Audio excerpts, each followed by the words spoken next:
저는 조선인민군 대위였습니다. 군의관으로 12년을 복무한 사람이에요. 북한에서 의사라는 직함은 누군가를 살리는 것이 아니었어요.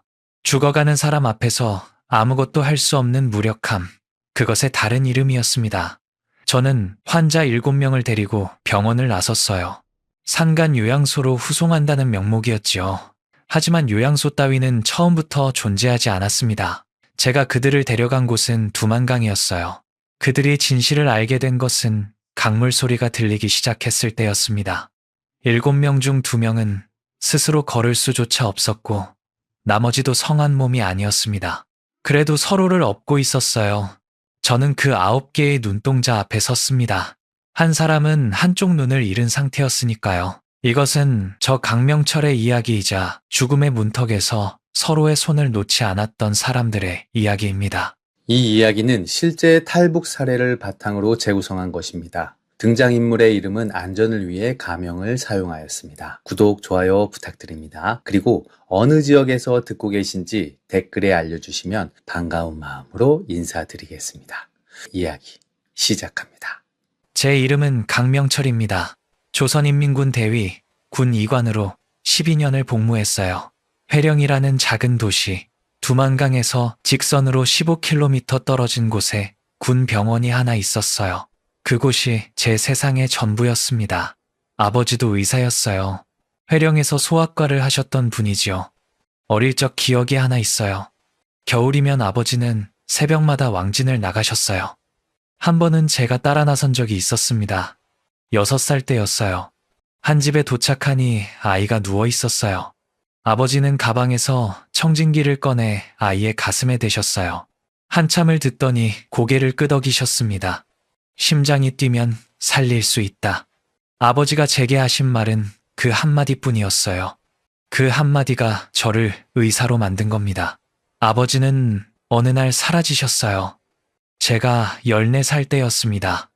아침에 일어나니 방이 비어 있었어요. 이불은 개켜져 있었고 신발은 없었어요. 며칠 뒤 어머니가 작은 종이 한 장을 건네셨어요. 아버지의 글씨였습니다. 혼자 가지 마라. 함께 가라. 그게 전부였어요. 어디로 갔는지, 살아 계신지 아무것도 알 수 없었어요. 하지만 저는 그 쪽지를 버리지 못했어요. 접고 또 접어서 주머니 깊숙이 넣어두었습니다. 20년 넘게 어디를 가든 그 종이는 제 주머니 안에 있었어요. 군의관이 되고 처음 배치된 곳이 회령군 병원이었어요. 거기서 유진을 만났습니다. 같은 병원 간호사였어요. 유진은 웃을 때 눈이 먼저 웃는 사람이었어요. 유진에게는 아버지에게 물려받은 낡은 청진기가 하나 있었지요. 금이 가고 고무가 닳았지만 늘 목에 걸고 다녔어요. 심장이 뛰면 살릴 수 있다. 유진도 같은 말을 했어요. 나중에 알게 되었습니다. 유진의 아버지도 의사였고 제 아버지의 의과대학 동기였던 거예요. 우리는 결혼했고 딸 은별이가 태어났어요. 은별이가 태어난 날 유진이 말했어요. 이 아이만큼은 배고프지 않게 해주고 싶어요. 저는 대답하지 못했습니다. 군의관 월급으로는 분유도 구하기 어려운 세상이었으니까요. 병원 이야기를 해야겠어요. 약은 늘 부족했어요. 한 달치 항생제가 일주일이면 바닥났어요. 주사기는 소독해서 다시 쓰고 붕대는 빨아서 다시 감았어요. 그래도 사람들은 왔어요. 걸어서, 기어서, 엎혀서. 제가 할 수 있는 건 많지 않았지만 할 수 있는 만큼은 했습니다. 의사니까요. 그러다 7명을 만난 겁니다. 오학수 선생, 62살. 평양에서 피아노를 가르치셨던 분이에요. 정치범 수용소 8년. 나오고 보니 손가락 3개가 굽어 있었어요. 피아노를 치던 손이었습니다.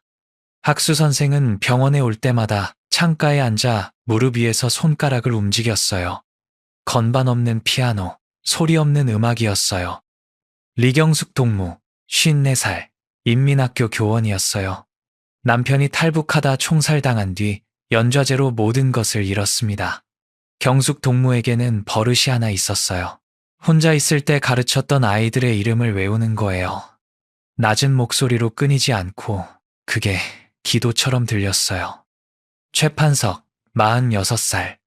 국가보위부 출신이에요. 감시하고, 신문하고, 보고하는 것이 15년간의 일이었습니다. 위궤양으로 병원에 왔지만 진짜 병은 따로 있었어요.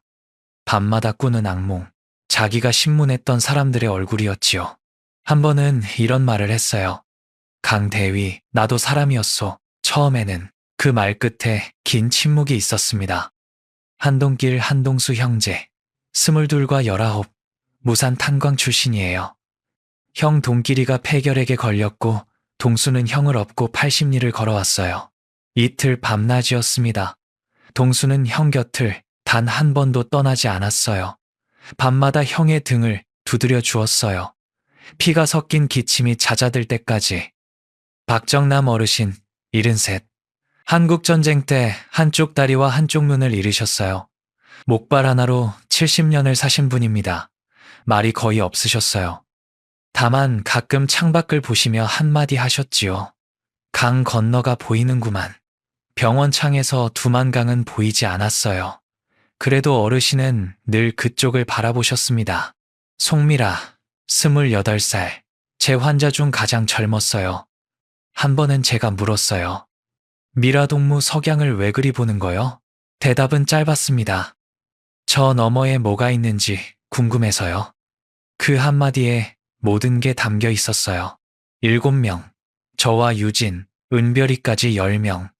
이 사람들을 데리고 강을 건너겠다고 결심한 건 저였습니다. 아무도 가지 않았어요. 아무도 함께 가자고 하지 않았어요. 저 혼자 결정한 거예요. 왜냐고요? 이 사람들을 이 병원에서는 더 이상 살릴 수 없었으니까요. 약도 없고 장비도 없고 희망도 없었어요. 천천히 죽어가는 것을 지켜보는 수밖에 없었습니다. 저는 의사예요. 지켜보는 것은 제 일이 아닙니다. 지도를 그리기 시작한 건 2015년 7월이었어요. 병원 창고에서 약품 상자 뒷면을 뜯어 연필로 그렸어요. 병원에서 두만강까지. 산길 2구간, 검문소 2곳, 마을 3개. 강에 도달하면 수심 1m 이하, 폭 50m 이하인 지점을 찾아야 했어요. 그런 곳이 딱 하나 있었습니다. 저는 그 지도를 약장 서랍 밑에 숨겼어요. 유진에게도 말하지 않았어요. 아직은요. 밤마다 지도를 꺼내 보았어요. 연필로 선을 따라가며 머릿속으로 걸었습니다. 출발 새벽 5시, 첫 번째 검문소까지 2시간, 산길 3시간, 두 번째 검문소, 그리고 강. 10명이 함께 움직이는 속도, 동길이의 기침이 들킬 위험, 정남 어르신의 목발 소리, 은별이가 울 가능성, 모든 변수를 적었어요. 매번 같은 결론이었습니다. 성공 확률 30% 높지 않았어요. 하지만 여기 남으면 확률은 0이었습니다. 어느 날 밤 유진이 먼저 말했어요. 당신 뭔가 준비하고 있지요? 저는 멈췄어요. 유진은 알고 있었던 거예요. 제가 매일 밤 무엇을 하는지 유진의 눈을 보았습니다. 두려움이 있었어요. 하지만 그보다 더 큰 무언가가 있었어요. 유진이 청진기를 만지며 말했어요. 은별이를 데리고 가는 거예요? 고개를 끄덕였어요. 10명 모두요. 유진은 한참을 말하지 않았습니다. 그리고 고개를 끄덕였어요. 한 번. 단 한 번의 끄덕임. 그것으로 충분했습니다. 준비하는데 2달이 걸렸어요. 아무도 모르게 조금씩 2달 동안 준비한 것들을 말씀드려야겠어요. 첫째, 수레 2대. 병원 뒤편 창고에 오래된 손수레가 3대 있었어요. 바퀴가 살아있는 2대를 골랐습니다. 기름을 칠하고 바닥에 담요를 깔았어요. 동길이와 정남 어르신을 태울 수레예요. 겉보기에는 약품 후송 수레처럼 보이도록 상자를 함께 실었어요. 상자 안에는 해열제 12알, 진통제 8알, 붕대 3롤, 소독약 1병. 그게 제가 빼돌릴 수 있었던 전부였습니다. 둘째, 가짜 후송 문서. 가장 위험한 작업이었어요. 군 병원에서 환자를 이송하려면 연대장 직인이 찍힌 후송 명령서가 필요합니다. 저는 당직 근무날 행정실 서랍에서 빈 양식지 2장을 가져왔어요. 손이 떨렸어요. 직인은 찍을 수 없었어요. 대신 제 군의관 도장을 찍고 이송사유란에 결핵 환자 격리 후송이라고 적었습니다. 자세히 들여다보면 들통날 문서였어요. 하지만 자세히 보지 않기를 바라는 수밖에 없었지요. 셋째, 경로. 세 가지 길 중 가장 먼 길을 택했어요. 가장 가까운 길은 마을 2개를 지나야 했고 가운데 길은 검문소가 3곳이었어요. 제가 고른 길은 산을 넘어야 했지만 검문소는 2곳, 마을은 하나만 스치면 됐어요. 거리는 15km가 아니라 22km. 하지만 눈에 띌 확률이 가장 낮은 길이었습니다. 넷째, 시간. 출발은 새벽 5시. 새벽 교대 시간이 5시 30분이에요. 교대 직전에 초병은 졸려 있어요. 눈이 풀려 있고 빨리 교대하고 싶어서 꼼꼼히 확인하지 않지요. 그 틈을 노린 겁니다. 출발 전날 밤 유진이 청진기를 목에 걸었어요. 제가 물었어요. 그거 가져가는 거요? 유진이 대답했습니다. 심장이 뛰는지 확인해야 할 사람이 7이에요. 두고 갈 수 없어요. 웃지 않았어요. 진지한 눈이었습니다. 2015년 9월 17일 새벽 4시 은별이를 깨웠어요. 5살짜리가 눈을 비비며 일어났어요. 유진이 은별이 입에 작은 사탕 하나를 넣어주었지요. 미리 구해둔 거예요. 은별이는 사탕을 굴리며 유진의 등에 엎였어요. 한마디도 하지 않았습니다. 이 아이는 태어날 때부터 조용한 세상에서 자랐어요. 시끄러우면 위험하다는 것을 본능으로 아는 아이였어요. 4시 30분. 병원 뒤편에서 7명이 모였어요. 어둠 속에서 얼굴은 보이지 않았어요. 숨소리만 들렸습니다. 동길이의 거친 숨소리가 먼저, 정남 어르신의 목발이 땅을 짚는 소리가 그 다음이었어요. 저는 손전등을 켜지 않았어요. 달빛만으로 머리수를 세었습니다. 1, 2, 3, 4, 5, 6, 7. 유진과 은별이, 그리고 저 10명. 한 명도 빠지지 않았어요. 낮은 목소리로 말했습니다. 지금부터 후송 환자로 이동합니다. 말하지 마십시오. 기침이 나오면 천으로 막으십시오. 수레에는 동길이와 정남 어르신이 타십시오. 나머지는 걷습니다. 아무도 대답하지 않았어요. 대답이 필요 없었지요. 모두 알고 있었어요. 이 길이 어디로 향하는지는 몰라도 돌아갈 곳은 없다는 것을. 새벽 5시 출발했습니다. 판석이 앞장섰어요. 보위부 출신답게 걸음이 달랐어요. 어둠 속에서도 길을 읽는 사람이었습니다. 저는 판석에게 선두를 맡겼고 판석은 아무 말 없이 고개를 끄덕이고 걸었어요. 그 뒷모습이 묘하게 든든했습니다. 보위부 사람을 믿게 될 줄은 몰랐어요. 동수가 수레 하나를 끌었어요. 형 동길이가 탄 수레였지요. 19이었지만 탄광에서 다진 어깨가 넓었어요. 수레를 끌면서도 수시로 형을 돌아보았어요. 동길이는 입을 천으로 막고 누워 있었습니다. 기침을 참느라 온몸이 떨렸어요. 동수가 작은 소리로 말했어요. 형, 괜찮아. 내가 끌고 있어.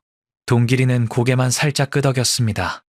학수 선생이 나머지 수레를 끌었어요.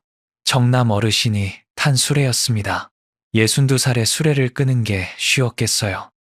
하지만 한마디 불평도 없었어요. 굽은 손가락으로 손잡이를 잡고 묵묵히 걸었습니다. 정남 어르신은 수레 위에서 하늘을 보고 계셨어요. 별이 보이셨을 거예요. 경숙동무가 미라의 손을 잡고 걸었어요. 미라는 자꾸 뒤를 돌아보았지요. 경숙동무가 말했어요. 뒤는 보지 마. 앞만 봐. 미라가 고개를 돌렸습니다. 앞을 보았어요. 유진은 은별이를 업고 제 옆에서 걸었어요. 청진기가 유진의 목에서 살짝 흔들렸어요.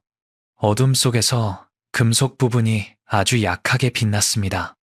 유진은 걸으면서 은별이의 등을 토닥이고 있었어요.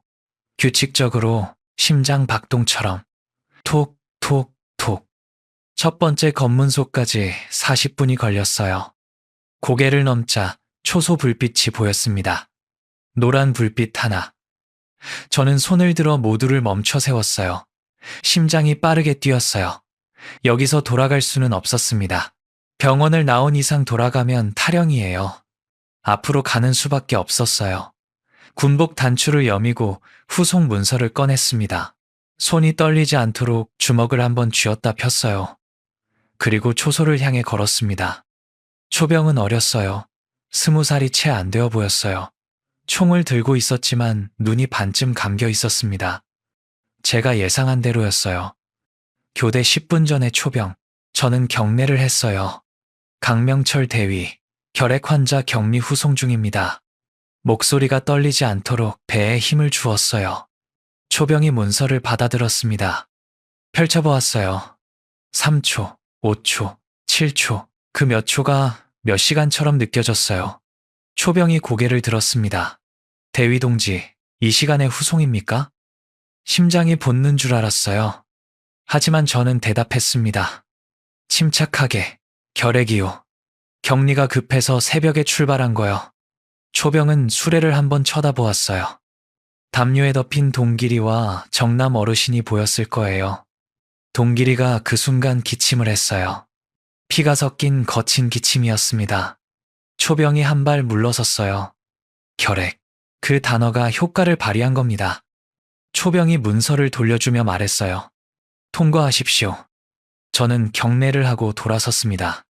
등 뒤에서 초소문이 닫히는 소리가 들렸어요. 다리에 힘이 풀렸어요. 하지만 멈출 수 없었습니다. 걸었어요. 계속 걸었어요. 산길이 시작되었습니다. 경사가 가팔랐어요. 수레바퀴가 돌과 뿌리에 걸렸어요.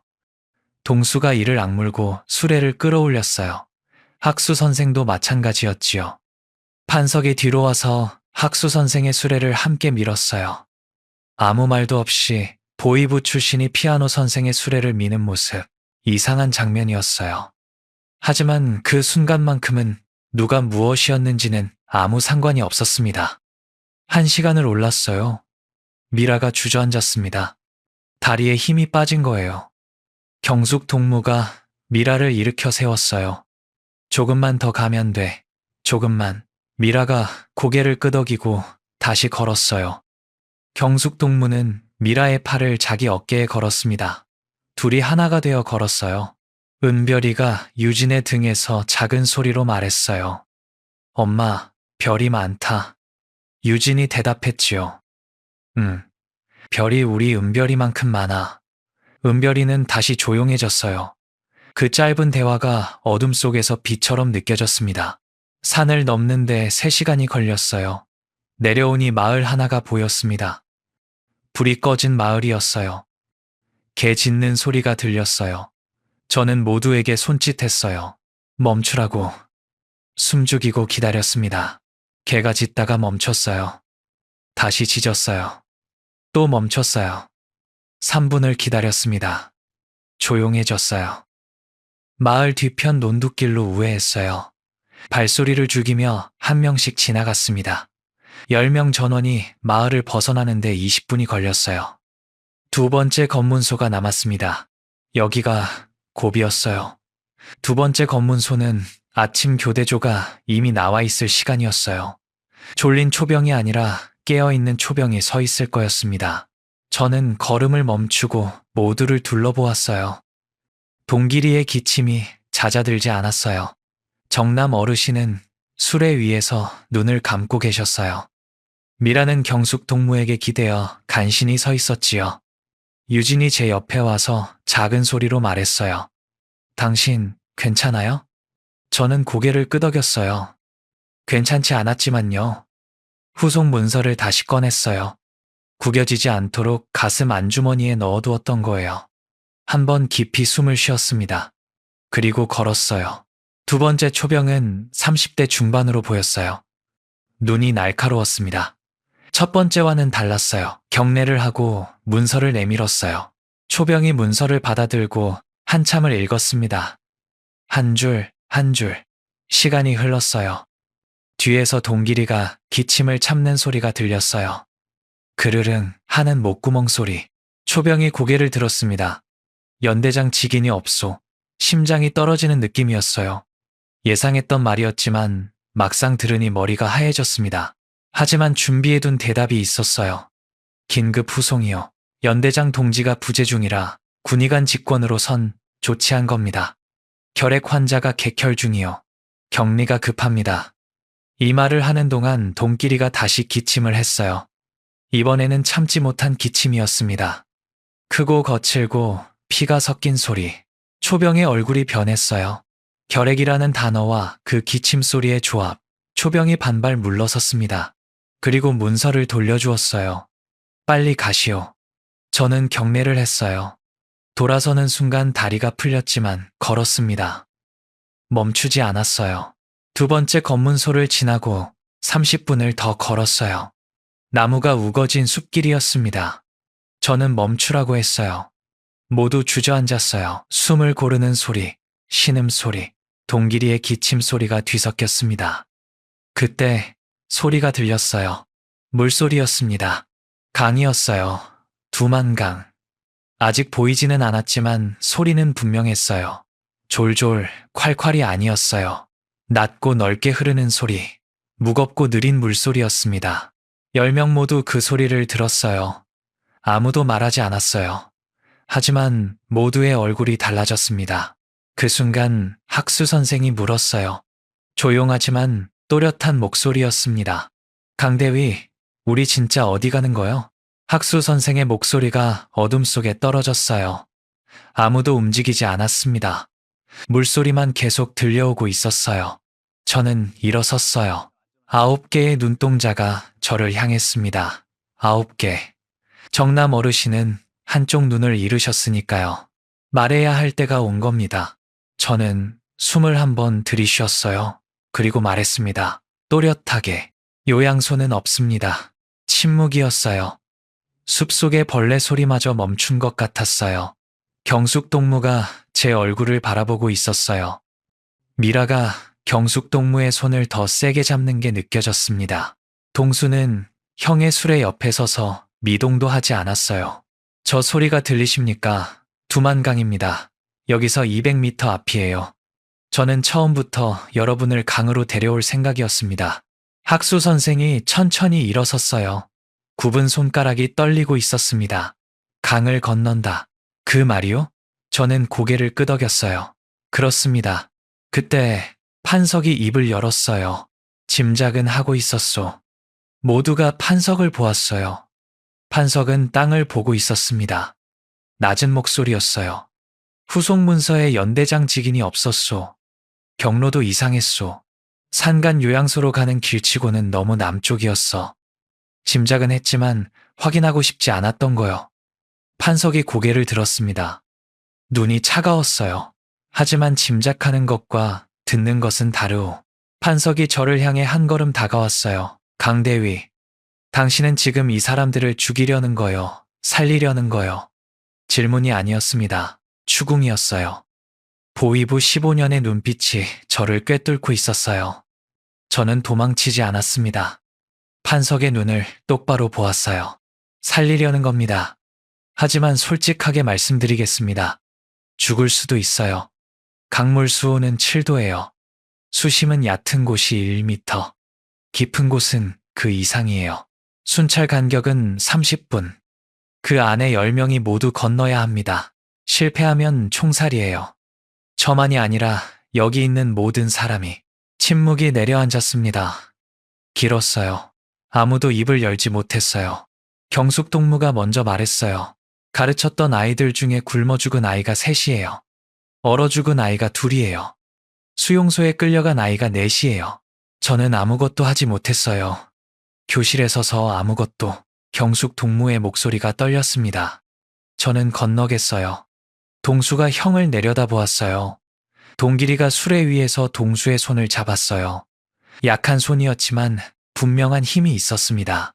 동수가 말했어요. 형이 가는데 내가 가요. 동길이가 고개를 끄덕였어요. 기침 대신 끄덕임이었습니다. 미라가 경숙동무 뒤에서 작은 소리로 말했어요. 저 너머에 뭐가 있는지 이제 볼 수 있는 거지요? 경숙동무가 미라의 손을 꽉 잡았어요. 대답 대신 정남 어르신이 수레 위에서 몸을 일으키셨습니다. 목발을 짚고 앉으셨어요. 그리고 말씀하셨어요. 70년을 기다렸어. 강 건너를 볼 수 있다면서. 이제 건너지 뭐. 짧았지만 그것으로 충분했습니다. 학수 선생이 굽은 손가락을 펴보이며 말했어요. 이 손으로 피아노를 다시 칠 수 있는 곳이 있다면 안 갈 이유가 없소. 6명이 답했어요. 판석만 남았습니다. 판석은 서 있었어요. 팔짱을 끼고 강 쪽을 바라보고 있었습니다. 오래 서 있었어요. 1분, 2분, 아무도 재촉하지 않았어요. 이 결정은 판석 자신의 것이었으니까요. 마침내 판석이 돌아섰습니다. 저를 보았어요. 강대위, 내가 건너면 내가 신문했던 사람들한테 조금이라도 갚을 수 있겠어? 저는 솔직하게 대답했습니다. 모르겠습니다. 하지만 여기 남으면 기회조차 없습니다. 판석이 고개를 떨구었어요. 그리고 한참 뒤에 말했어요. 거의 속삭임이었습니다. 가겠소. 10명 전원이 결정을 내렸습니다. 저는 계획을 설명했어요. 4조로 나눕니다. 첫 번째 조, 판석 동무와 경숙 동무. 판석 동무가 경숙 동무를 이끌어 주십시오. 두 번째 조, 유진과 은별이, 동수. 동수가 앞에서 길을 잡고 유진이 은별이를 업고 따라갑니다. 세 번째 조, 저와 정남 어르신, 동길이, 학수 선생. 학수 선생이 동길이를 부축하고 제가 정남 어르신을 업겠습니다. 네 번째, 미라 동무. 미라 동무는 셋째 조 바로 뒤에 붙어서 건넙니다. 미라가 불안한 눈으로 저를 보았어요. 혼자요? 경숙 동무가 말했습니다. 괜찮아. 바로 앞에 내가 있으니까 강 중간에서 손 내밀게. 미라가 고개를 끄덕였어요. 순찰 교대 시각이 11시 10분입니다. 다음 순찰이 돌아오는 시각은 11시 40분. 우리에게 주어진 시간은 30분이에요. 30분 안에 10명 전원이 건너야 합니다. 한 명이라도 남으면 모두가 위험해져요. 시계를 보았습니다. 11시 25분. 순찰이 지나간 것을 확인해야 했어요. 숲 끝에서 강변이 보였어요. 저는 판석과 함께 앞으로 나가 엎드렸습니다. 5분을 기다렸어요. 11시 30분. 순찰병 2명이 강변을 따라 걸어가는 것이 보였어요. 총을 어깨에 맨 채 느릿느릿 걸었습니다. 담배 불빛이 보였어요. 한 명이 하품을 하는 것도 보였지요. 순찰병이 왼쪽으로 사라졌어요. 저는 시계를 확인했습니다. 11시 32분. 다음 순찰까지 28분. 돌아가서 모두에게 말했어요. 지금입니다. 강변으로 내려갔어요. 두만강이 눈앞에 있었습니다. 달빛에 물이 검게 빛나고 있었어요. 소리로만 듣던 강이 실체가 되어 나타난 거예요. 맞은편까지 47m. 낮에 보면 좁은 강이에요. 하지만 밤에 7도의 물에 걸을 수 없는 사람들과 함께 건너야 하는 47m는 바다와 다르지 않았습니다. 첫 번째 조. 판석이 물에 발을 넣었어요. 몸이 움찔했습니다. 차가웠을 거예요. 하지만 판석은 멈추지 않았어요. 경숙 동무의 팔을 잡고 한 발 한 발 나아갔습니다. 물이 무릎까지 올라왔어요. 허리까지 올라왔습니다. 경숙 동무가 비틀거렸어요. 판석이 잡아주었습니다. 둘의 머리가 점점 작아지다가 맞은편 강변에 올라서는 것이 보였어요. 3분. 첫 번째 조 완료. 두 번째 조. 동수가 먼저 들어갔어요. 유진이 은별이를 업고 뒤따랐습니다. 은별이가 차가운 물에 놀라 몸을 움츠렸어요. 유진이 등을 토닥였어요. 톡톡톡. 심장 박동처럼. 동수가 앞에서 물살을 가르며 길을 만들었어요. 유진이 그 뒤를 따랐습니다. 물이 유진의 가슴까지 올라왔어요. 청진기가 물에 잠겼습니다. 하지만 유진은 멈추지 않았어요. 은별이를 머리 위로 들어 올렸습니다. 팔이 떨렸지만 놓지 않았어요. 4분. 두 번째 조가 건넜어요. 세 번째 조. 제 차례였습니다. 정남 어르신을 업었어요. 가벼웠어요. 너무 가벼웠습니다. 뼈와 가죽만 남은 몸이었어요. 어르신이 제 등에서 말씀하셨어요. 미안하오. 무겁지? 무겁지 않았어요. 그 말이 무거웠을 뿐이었습니다. 학수 선생이 동길이를 부축하고 들어왔어요. 동길이가 물에 닿자 기침이 터졌습니다. 참을 수가 없었던 거예요. 찬물이 폐를 자극한 겁니다. 기침 소리가 강 위로 퍼졌어요. 저는 멈출 수 없었어요. 멈추면 끝이었습니다. 학수 선생이 동길이의 입을 자기 어깨에 묻게 했어요. 기침 소리가 조금 작아졌습니다. 그렇게 갔어요. 한 발, 한 발. 물이 제 가슴을 지나 목까지 올라왔어요.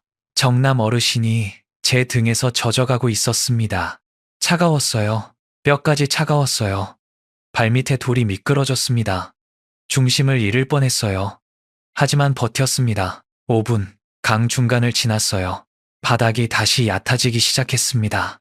무릎까지, 종아리까지, 발목까지, 맞은편 흙을 밟았어요.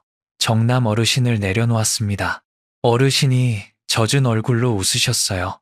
70년 만에 강 건너편이었습니다. 동기리를 내려놓자 유진이 달려왔어요. 청진기를 꺼내 동기리의 가슴에 대었습니다. 젖은 청진기였어요. 유진의 손도 떨리고 있었어요. 하지만 귀를 기울였습니다. 오래, 그리고 고개를 끄덕였어요. 뛰고 있어요. 심장이 뛰고 있다는 말이었습니다. 동수가 형 옆에 주저앉았어요. 동기리의 손을 잡고 이마를 가져다 대었습니다. 아무 말도 하지 않았어요. 할 필요가 없었지요. 네 번째, 미라. 혼자였어요. 미라가 물가에 서 있는 것이 보였습니다. 이쪽에서도 보일 만큼 달빛이 밝았어요. 미라가 움직이지 않았어요. 1초, 2초, 3초. 저는 소리를 지를 수 없었습니다. 경숙 동무가 이쪽 강변에서 물속으로 한 발을 내밀었어요. 약속대로 손을 내밀었습니다. 맞은편을 향해. 미라가 그것을 보았는지는 모르겠어요.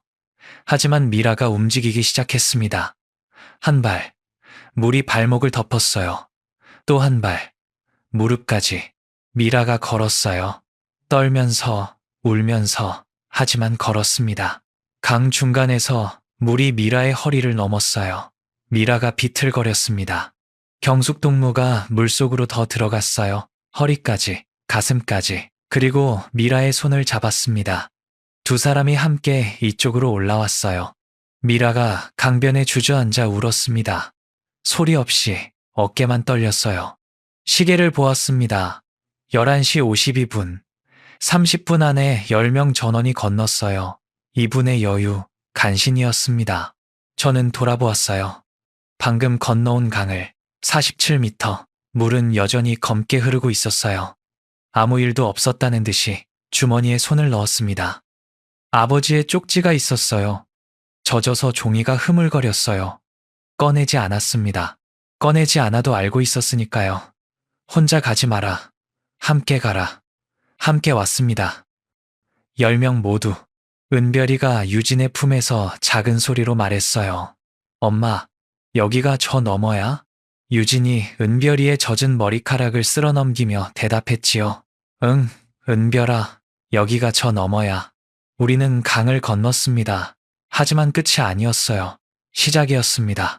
중국 땅에 발을 디딘 10명 앞에는 또 다른 길이 놓여 있었어요. 중국 땅을 밟았다고 안전한 건 아니었어요. 오히려 더 위험해진 겁니다. 북한에서는 군복이 우리를 보호해 주었어요. 후속 문서가 있었고 저는 대위였어요.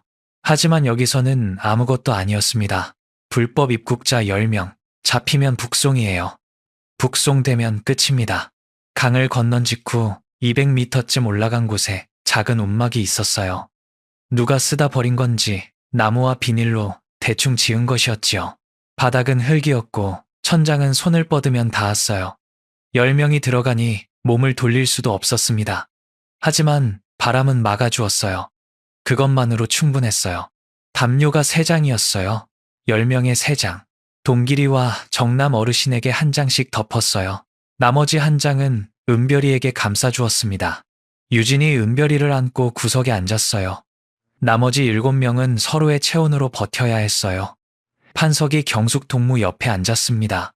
학수 선생이 미라 옆에 앉았어요. 동수는 형 옆에 바짝 붙었지요. 아무도 시키지 않았어요. 자연스럽게 서로 곁에 붙은 거예요. 저는 움막 입구에 앉았습니다. 밖을 보았어요. 강 쪽에서 소리가 들리는지 귀를 기울였어요. 순찰병이 우리가 건넌 것을 눈치챘을 수도 있었어요. 추격이 올 수도 있었습니다.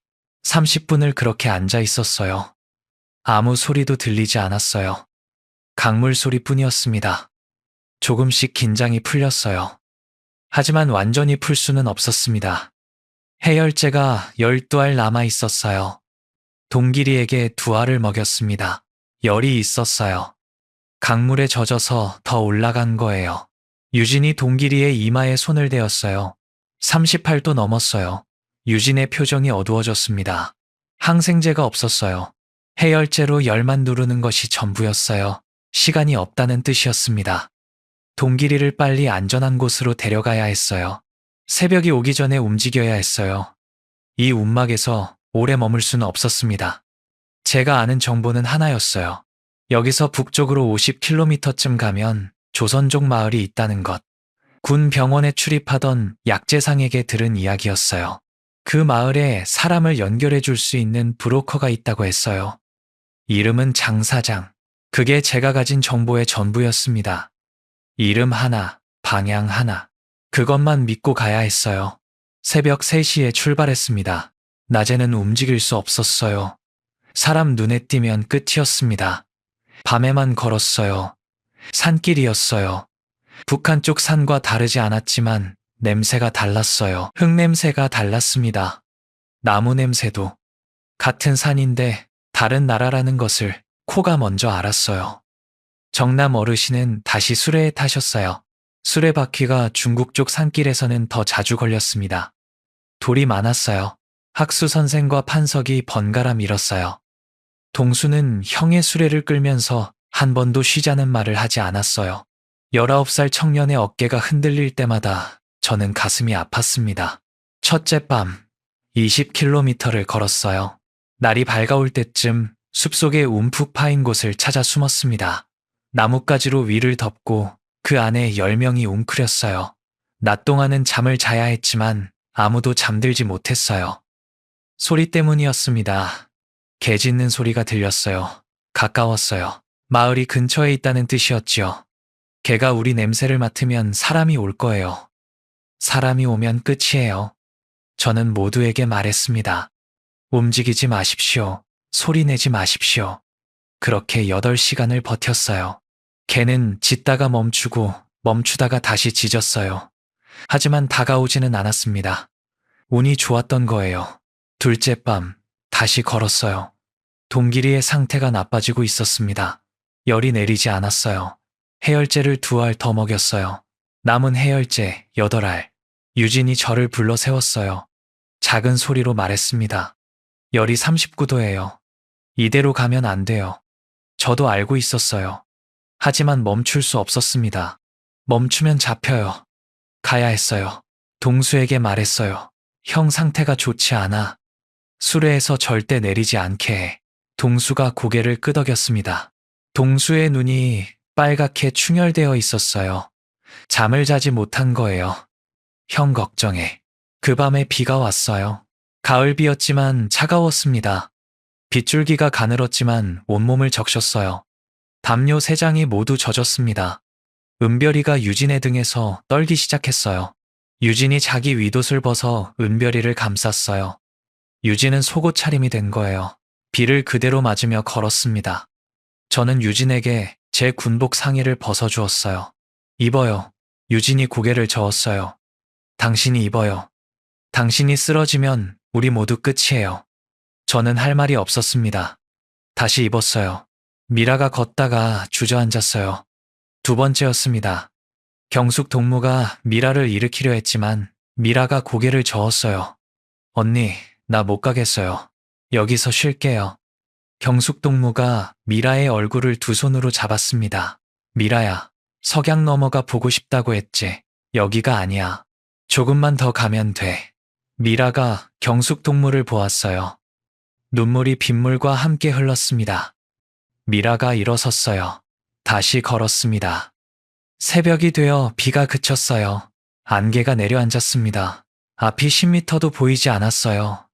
그 안개 속에서 불빛이 보였습니다. 희미한 불빛. 저는 모두를 멈춰 세웠어요. 판석이 앞으로 나갔습니다. 5분 뒤에 돌아왔어요. 마을이요. 집이 대6채. 조선말 간판이 보이요. 조선족 마을이었습니다. 우리가 찾던 곳이에요. 하지만 장 사장을 어떻게 찾느냐가 문제였어요. 이름 하나만 알고 있었으니까요. 저는 판석에게 말했습니다. 판석 동무, 마을에 들어가서 장 사장이라는 사람을 찾아주시오. 판석이 저를 보았어요. 보이부 출신이 이런 데서 쓸모가 있을 줄은 몰랐소. 웃지 않았어요. 하지만 그 말투에 묘한 것이 섞여 있었습니다. 판석이 안개 속으로 사라졌어요. 30분이 지났어요. 40분, 50. 판석이 돌아오지 않았습니다. 불안이 밀려왔어요. 잡힌 건 아닐까? 신고한 건 아닐까? 경숙 동무가 말했어요. 판석 동무를 믿어야지요. 저는 고개를 끄덕였어요. 하지만 심장은 끄덕이지 않았습니다. 1시간이 지나서야 판석이 돌아왔어요. 혼자가 아니었습니다. 옆에 남자가 하나 있었어요. 50 후반으로 보이는 사람이었어요. 키가 작고 얼굴이 검었어요. 눈이 작았지만 그 안에 날카로운 것이 있었습니다.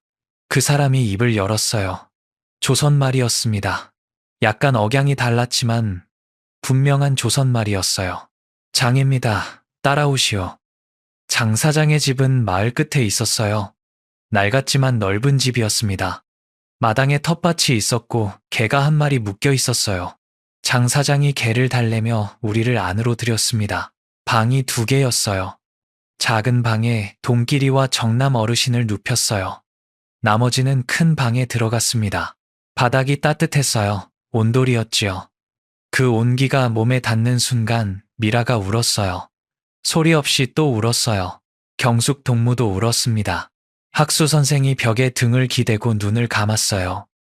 굽은 손가락이 무릎 위에서 다시 움직이고 있었습니다. 소리 없는 피아노. 하지만 이번에는 달라 보였어요. 슬픔이 아니라 안도 같았습니다. 장 사장이 밥을 가져왔어요. 하얀 쌀밥이었습니다. 김치와 된장국이 함께였어요. 10명 앞에 밥이 놓였어요. 아무도 바로 먹지 못했습니다. 쌀밥이었어요. 하얀 쌀밥. 북한에서 하얀 쌀밥을 마지막으로 먹은 게 언제인지 기억나지 않았어요. 정남 어르신이 숟가락을 들고 한참을 바라보셨어요. 그리고 천천히 한 숟갈을 떠서 입에 넣으셨습니다. 어르신의 눈에서 눈물이 흘렀어요. 한마디도 하지 않으셨어요. 그냥 드셨어요. 천천히. 한 숟갈 한 숟갈. 은별이가 밥을 먹다가 말했어요. 엄마, 이거 매일 먹을 수 있어? 유진이 은별이의 머리를 쓸어넘기며 대답했지요. 응, 매일 먹을 수 있어. 은별이가 웃었어요. 5살짜리의 웃음이었습니다. 그 웃음이 방 안에 퍼지자 모두의 얼굴이 달라졌어요. 저녁에 장 사장이 이야기를 해주었습니다. 장 사장에게도 사연이 있었어요. 동생이 탈북자였지요. 10년 전에 두만강을 건너다 빠져 죽었다고 했어요. 시신도 찾지 못했습니다. 장 사장은 그 뒤로 탈북자를 돕기 시작한 거예요. 돈을 받기도 했고 못 받은 적도 많았다고 했어요. 동생을 건져주지 못한 빚이요. 장 사장이 그렇게 말했습니다. 짧았지만 그 한마디에 10년의 무게가 느껴졌어요. 장 사장이 계획을 설명했어요. 여기서 바로 갈 수는 없소. 서류가 필요하오. 여권, 위조 여권을 만드는데 시간이 걸리오. 비용도 말했습니다. 한 사람당 5천 위안, 10명이면 5만 위안이었어요. 저는 준비해둔 것이 있었습니다. 어머니에게 받은 금목걸이, 그리고 군 병원에서 모은 약간의 돈, 다 합쳐도 5만 위안에는 한참 모자랐어요. 장 사장이 물건을 보더니 말했습니다. 부족하오. 저는 알고 있었어요. 그래서 하나 더 꺼냈습니다. 동수가 탄광에서 몰래 가져온 작은 금덩이.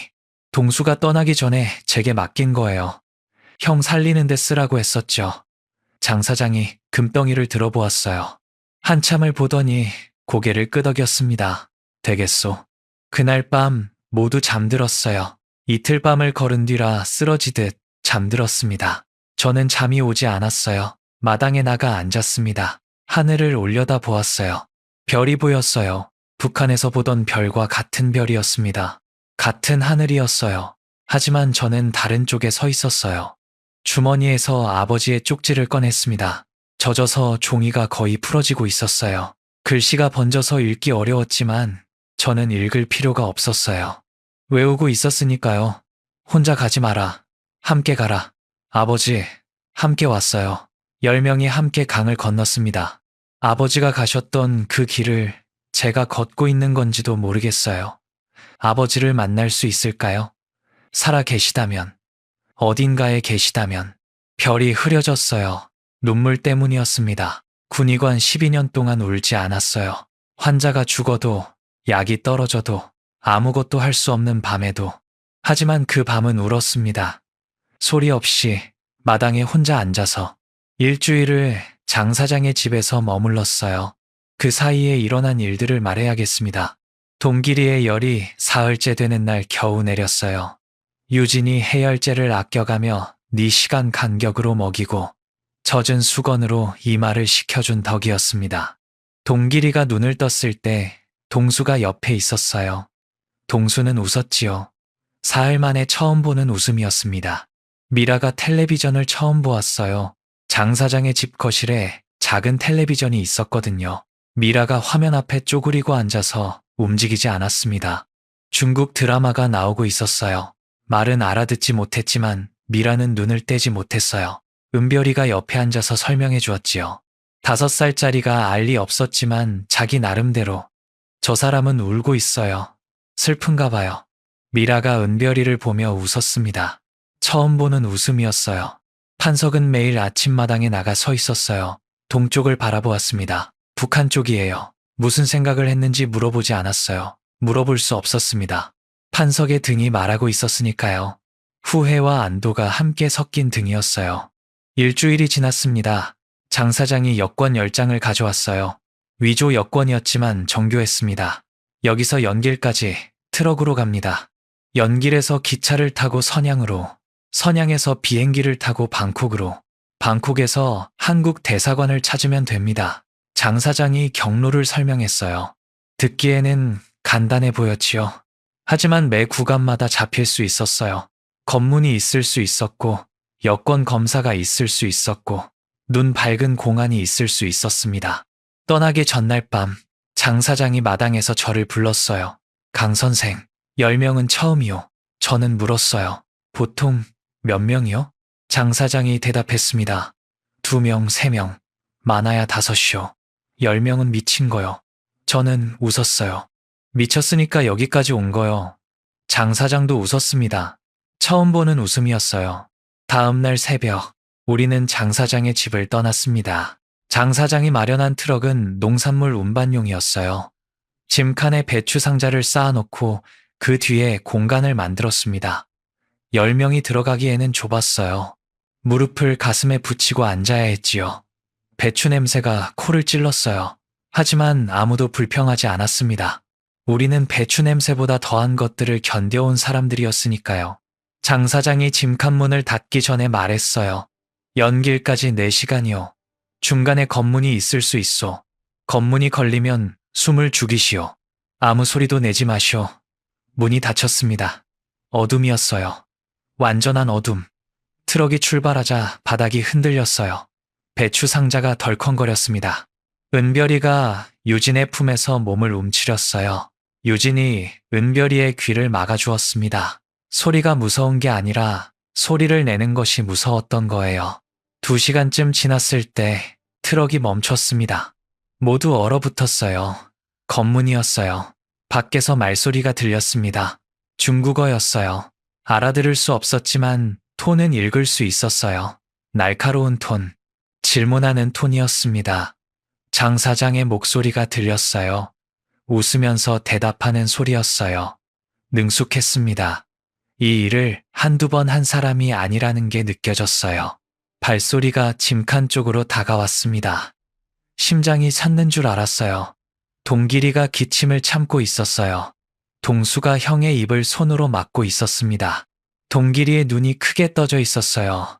숨을 참는 눈이었습니다. 발소리가 멈췄어요. 짐칸 문 바로 앞이었어요. 2초, 3초, 5초. 문 손잡이에 손이 닿는 소리가 들렸습니다. 그때 장 사장의 목소리가 다시 들렸어요. 웃음 섞인 큰 소리였어요. 뭐라고 말한 뒤에 밖에서 웃음소리가 터졌습니다. 공안이 웃었어요. 발소리가 멀어졌어요. 트럭이 다시 출발했습니다. 어둠 속에서 누군가 길게 숨을 내쉬는 소리가 들렸어요. 한 명이 아니었습니다. 10명 전부였어요. 동수가 형의 입에서 손을 뗐어요. 동길이가 작은 기침을 했습니다. 아주 작은 기침이었지만 그것조차 사치처럼 느껴지는 순간이었어요. 연길에 도착한 건 오후 2시였습니다. 장 사장이 짐칸 문을 열었어요. 빛이 쏟아져 들어왔습니다. 눈이 아팠어요. 4시간 만에 본 햇빛이었어요. 장 사장이 우리를 작은 여관으로 데려갔습니다. 조선족이 운영하는 여관이었어요. 주인 아주머니가 우리를 보더니 아무 말 없이 방 2개를 내주었어요. 이런 사람들을 본 적이 있다는 듯이 아마 있었을 거예요. 여관에서 하루를 쉬었어요. 그 하루가 얼마나 긴지 모릅니다. 뜨거운 물로 씻을 수 있었어요. 강을 건넌 뒤 처음이었습니다. 미라가 뜨거운 물에 손을 넣고 한참을 가만히 있었어요. 경숙동무가 물었지요. 뭐 하는 거야? 미라가 대답했어요. 따뜻한 게 이런 거구나 하고요. 경숙동무가 미라의 머리를 쓸어 넘겼습니다. 아무 말도 하지 않았어요. 다음 날 기차를 탔습니다. 연길에서 선양까지. 10명이 한꺼번에 타면 눈에 띄었어요. 장 사장이 2팀으로 나누었습니다. 첫째 팀은 저, 유진, 은별이, 판석, 경숙, 동무 5명이 먼저 탔어요. 둘째 팀은 학수 선생, 동길이, 동수, 정남 어르신, 미라. 1시간 뒤 다음 기차에 탔습니다. 기차 안에서 저는 창밖을 보았어요. 중국 땅이 펼쳐져 있었습니다. 넓었어요. 끝이 보이지 않았어요. 북한에서는 기차를 타도 산만 보였지요. 여기는 평야가 끝없이 이어졌어요. 은별이가 창에 얼굴을 붙이고 말했습니다. 아빠, 땅이 왜 이렇게 넓어? 저는 대답했어요. 원래 이렇게 넓은 거야. 은별이가 고개를 갸우뚱했어요. 5살짜리에게 세상의 크기를 설명하는 건 불가능한 일이었습니다. 판석은 기차 안에서 한마디도 하지 않았어요. 모자를 눌러 쓰고 눈을 감고 있었습니다. 자는 건지 깨어 있는 건지 알 수 없었어요. 하지만 턱이 긴장되어 있었습니다. 깨어 있었던 거예요. 주변을 경계하고 있었어요. 보위부의 습관이 여기서는 우리를 지키는 방패가 된 거예요. 이상한 일이지요. 경숙 동무는 창밖을 보면서 또 이름을 외우고 있었어요. 입술이 작게 움직였습니다. 가르쳤던 아이들의 이름. 기차 소리에 묻혀 들리지 않았지만 저는 알고 있었어요. 경숙 동무가 그 이름들을 놓지 않는 한 그 아이들은 잊히지 않는 거예요. 선양까지 7시간이었습니다. 선양역에서 내려 둘째 팀을 기다렸어요. 1시간 뒤 다음 기차가 도착했습니다. 학수 선생이 먼저 내렸어요. 뒤이어 동수가 형을 부축하고 내렸고 정남 어르신이 목발을 짚고 내리셨고 마지막에 미라가 내렸어요. 10명 다시 모였습니다. 한 명도 빠지지 않았어요. 숫자를 세는 것이 버릇이 되어버렸지요. 1, 2, 3, 4, 5, 6, 7, 8, 9, 10. 장 사장이 선양공항까지 동행했어요. 공항에 도착했을 때 문제가 생겼습니다. 비행기 좌석이 8자리밖에 없었어요. 10명인데 8자리, 2명이 남아야 했습니다. 장 사장이 말했어요. 다음 비행기는 5일 뒤요. 5일. 그 5일 동안 선양에서 2명이 버텨야 한다는 뜻이었어요. 잡힐 위험이 매일 있었습니다. 누가 남을 것인가? 저는 고민하지 않았어요. 제가 남겠습니다. 1명 더. 판석이 말했어요. 내가 남겠소. 보위부 출신이 공항에서 5일을 버티는 것. 쉬운 일이 아니었지만 판석이라면 가능할 거라고 생각했어요. 아니, 판석밖에 없었습니다. 유진이 제 손을 잡았어요. 당신, 한마디뿐이었어요. 하지만 그 한마디에 가지 말라는 말, 걱정된다는 말, 꼭 와야 한다는 말이 전부 들어 있었습니다. 저는 유진의 손을 잡아주었어요. 5일이면 가요. 은별이 데리고 먼저 가 있어요. 유진이 고개를 끄덕였습니다. 눈이 빨개져 있었어요. 8명이 비행기에 올랐습니다. 학수 선생, 경숙 동무, 동길이, 동수, 정남 어르신, 미라, 유진, 은별이. 8명. 공항 유리창 너머로 비행기가 보였어요. 8명을 태운 비행기가 활주로를 달렸습니다. 떠올랐어요. 하늘로. 저는 유리창에 손을 대었어요. 비행기가 점점 작아지다가 구름 속으로 사라졌습니다. 판석이 제 옆에 서 있었어요. 비행기라는 걸 처음 봤소. 저도 처음이었습니다. 하늘을 나는 물건, 그 안에 내 아내와 딸이 타고 있었어요. 이상한 기분이었습니다. 무섭고 안심되고 외롭고 다행스럽고 다 섞여 있었어요. 5일을 버텨야 했습니다. 장 사장이 공항 근처에 작은 숙소를 잡아주었어요. 방 하나짜리였습니다. 저와 판석은 그 방에서 5일을 보냈어요. 밖에 나가지 않았습니다. 장 사장이 하루에 한 번 밥을 가져다 주었어요. 방 안에서 판석과 둘이 마주 앉아 있는 시간, 어색했지요. 보이부 사람과 군의관이 좁은 방에서 밥을 나눠 먹는 상황. 1년 전이라면 상상도 못했을 일이었어요. 셋째 날 밤이었습니다. 판석이 먼저 입을 열었어요. 강 대위, 내가 신문한 사람 중에 의사가 한 명 있었소. 저는 멈췄어요. 판석이 천장을 보고 있었습니다. 탈북을 도운 죄였소. 환자를 데리고 국경 근처까지 갔다가 잡혔어. 내가 신문했소. 3일을 신문했소. 판석의 목소리가 낮아졌어요. 그 사람이 마지막에 한 말이 있소. 심장이 뛰면 살릴 수 있다. 그 말을 하고 웃었소. 맞아서 이가 빠진 입으로. 저는 숨이 떴습니다. 그 말, 아버지가 했던 말, 유진이 했던 말, 그 의사가 누구인지 물을 수 없었어요. 물으면 안 될 것 같았어요. 하지만 심장이 미친 듯이 뛰고 있었습니다. 판석이 저를 보았어요. 왜 그러시오? 저는 고개를 저었어요. 아무것도 아니오. 아무것도 아닌 게 아니었습니다. 하지만 그 밤에는 더 물을 수 없었어요. 판석이 다시 말했어요. 그 사람이 어떻게 됐는지는 모르오. 내 관할에서 넘어갔으니까. 하지만 판석이 멈췄습니다. 하지만 그 한마디가 잊히지 않았소. 그래서 내가 밤마다 악몽을 꾸는 거요. 방 안에 침묵이 내려앉았습니다. 오래. 저는 주머니에서 아버지의 쪽지를 꺼냈어요. 거의 다 풀어진 종이었습니다. 판석에게 보여주었어요. 이게 뭐요? 판석이 물었지요. 아버지가 남긴 거요. 사라지기 전에. 판석이 종이를 보았어요. 글씨는 이미 읽을 수 없었습니다. 하지만 저는 말해주었어요. 혼자 가지 마라. 함께 가라. 판석이 한참을 아무 말도 하지 않았어요. 그리고 종이를 돌려주며 말했습니다. 당신 아버지는 좋은 사람이었을 거요. 저는 고개를 끄덕였어요. 더 이상 말할 수 없었습니다. 5일째. 비행기에 올랐어요. 선양에서 방콕까지 5시간. 저는 비행기를 처음 타보았어요. 바퀴가 땅에서 떨어지는 순간 몸이 뒤로 눌렸습니다. 창밖을 보았어요. 땅이 멀어졌어요. 도시가 작아지고 산이 작아지고 강이 실처럼 가늘어졌어요. 저 어딘가에 두만강이 있을 거예요. 47m의 강이. 하늘에서 보면 보이지도 않을 만큼 작은 강. 하지만 그 강이 제 인생을 둘로 나눈 겁니다. 판석이 창밖을 보며 말했어요. 세상이 이렇게 넓었소. 저는 대답했습니다. 우리가 몰랐던 거요. 판석이 고개를 끄덕였어요. 방콕 공항에 내렸을 때 더운 공기가 몸을 감쌌습니다. 10월 초였지만 여름 같았어요. 북한의 가을과는 전혀 달랐지요. 사람들이 많았어요. 다양한 얼굴, 다양한 언어, 다양한 옷. 저는 멍하게 서 있었습니다. 판석도 멍하게 서 있었어요. 우리는 이런 세상을 본 적이 없었습니다. 택시를 타고 한국 대사관으로 갔어요. 장 사장이 알려준 주소였습니다. 대사관 앞에 도착했을 때 유진이 보였어요. 대사관 정문 앞에 서 있었습니다.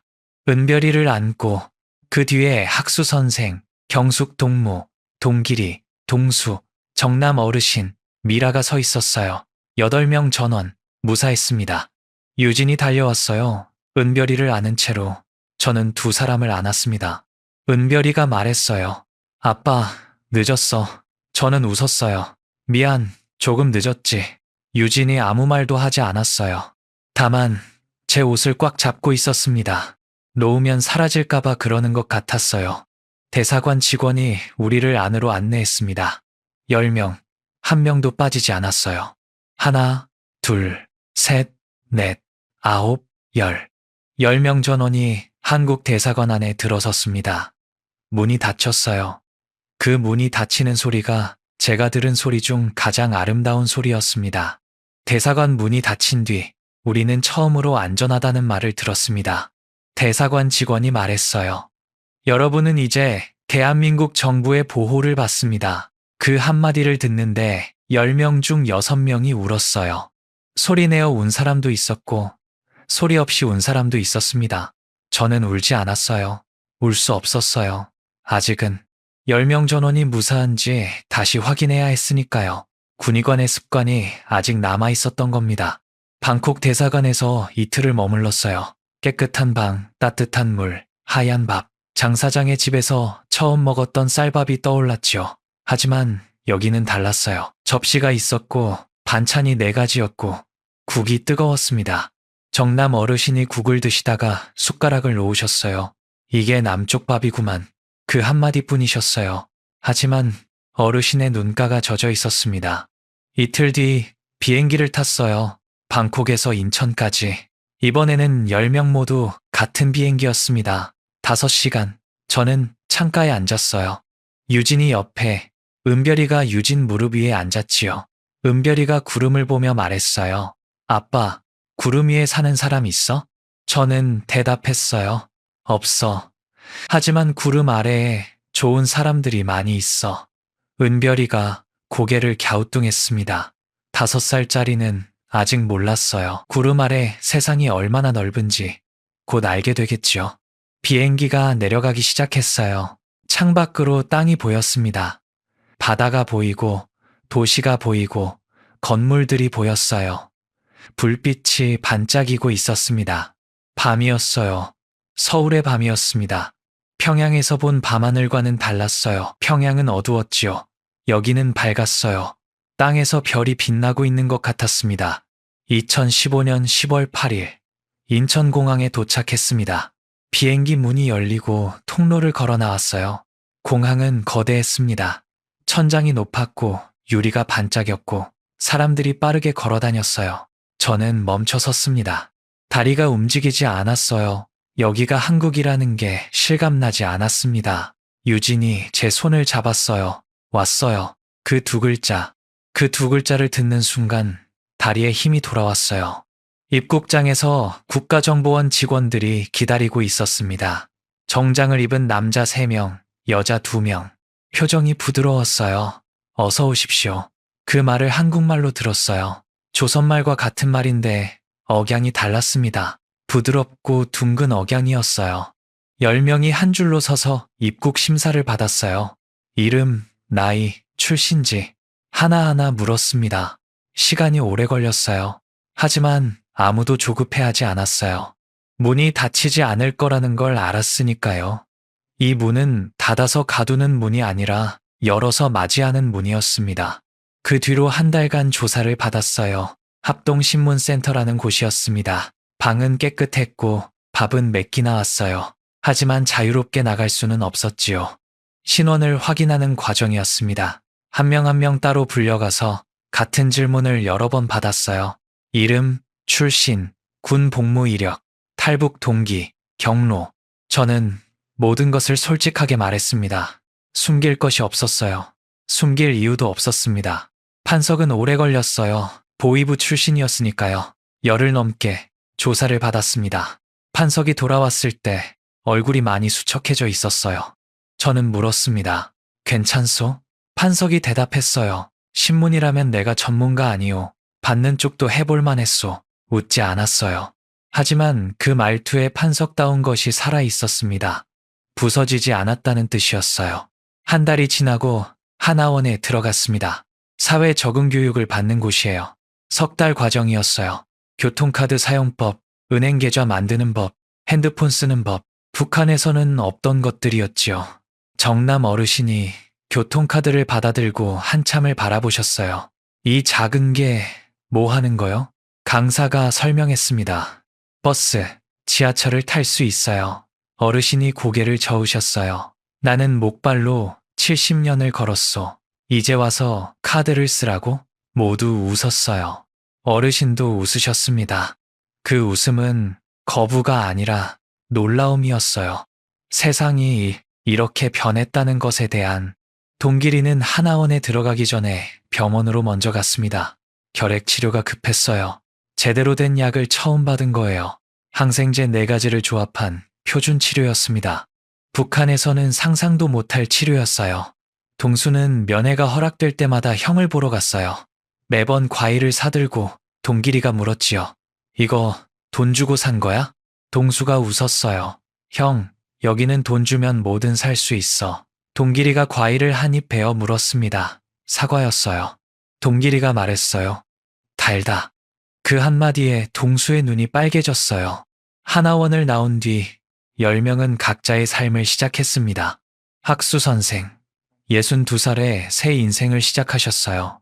서울 변두리 작은 교회에서 피아노를 치게 되었습니다.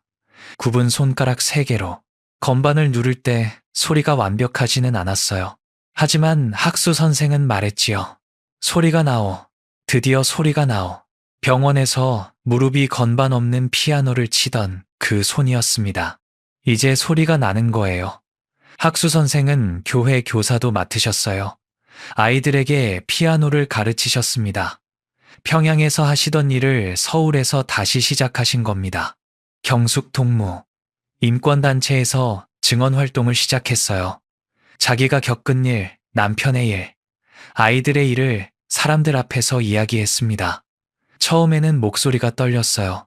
하지만 점점 또렷해졌습니다. 경숙 동무는 이제 이름을 외우지 않아요. 대신 이름을 말해요. 사람들 앞에서 크게 잊히지 않도록. 판석, 놀라운 결정을 했습니다. 법을 공부하겠다고 했어요. 보이부에서 15년 동안 법을 어겼소. 이제는 법을 배워야 하지 않겠소. 판석은 검정고시를 보고 대학에 들어가고 지금은 로스쿨에 다니고 있어요. 인권법을 전공하고 있습니다. 보이부 출신이 인권 변호사를 꿈꾸는 거예요. 아이러니라고요.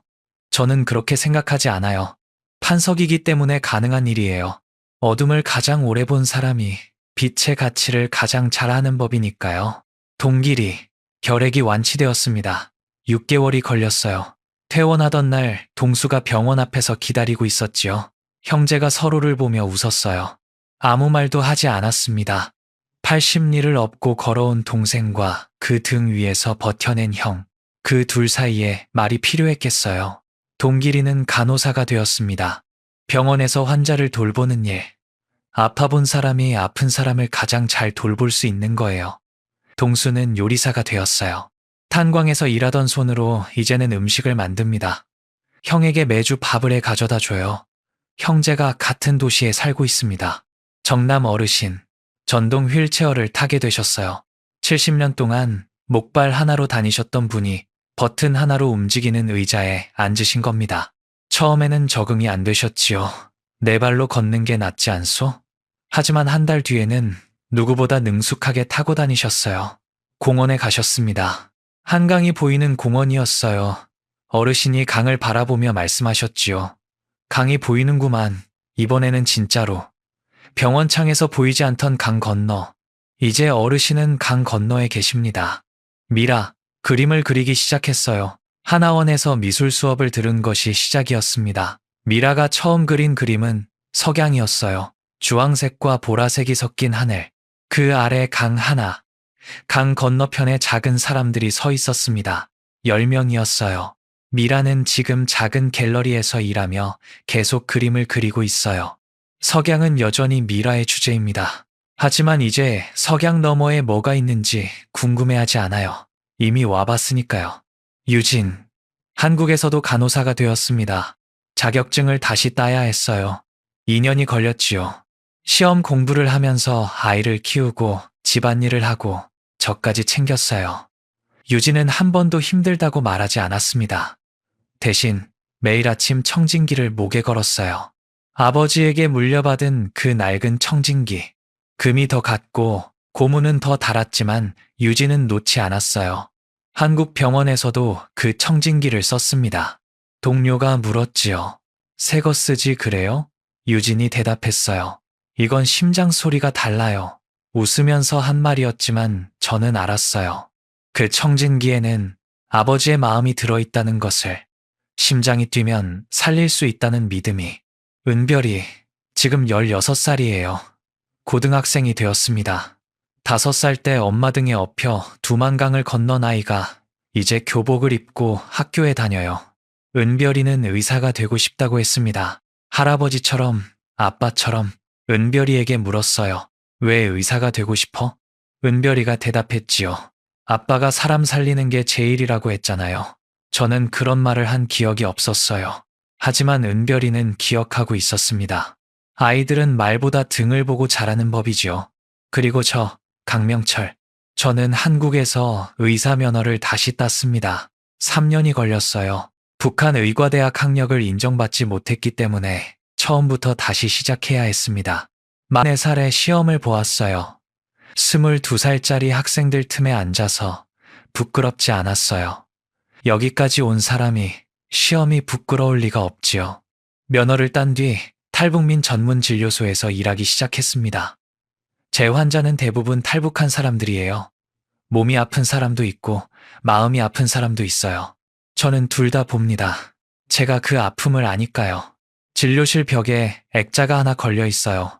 아버지의 쪽지입니다. 거의 다 풀어진 종이. 글씨는 이미 보이지 않아요. 하지만 저는 매일 그 액자를 봅니다. 혼자 가지 마라. 함께 가라.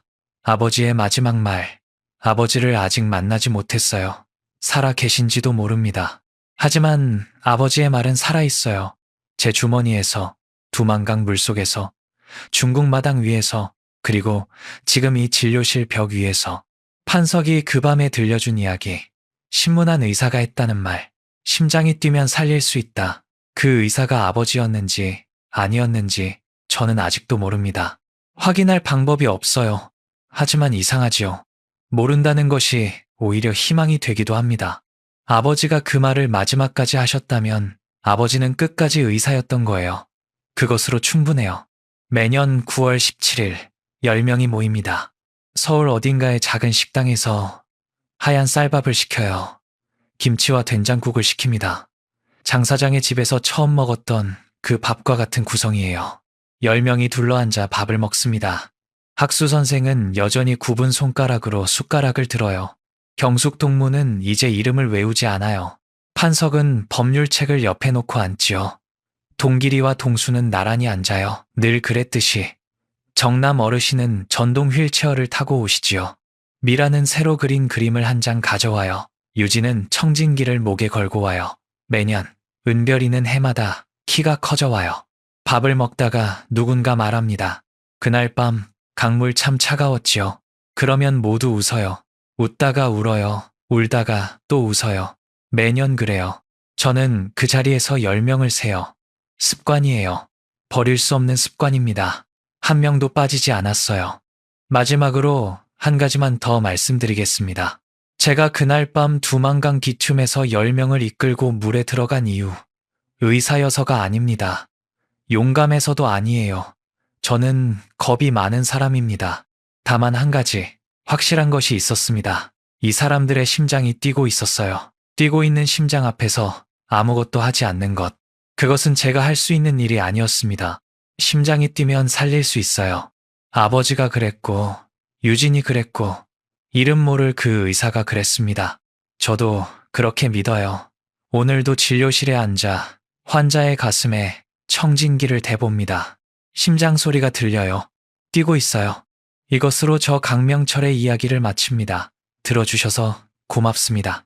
이 이야기는 실제 탈북민의 사례를 바탕으로 창작한 내용입니다. 북한 외과 의사가 환자를 구하려고 7명을 데리고 가족과 함께 탈북한 이야기. 지금도 북한에서는 약이 없어서 치료를 못하고 돌아가시는 분들이 많다고 합니다. 그분들을 생각하면서 영상을 만들었는데요. 우리는 지금 문 밖에 나가면 바로 병원을 갈 수 있습니다.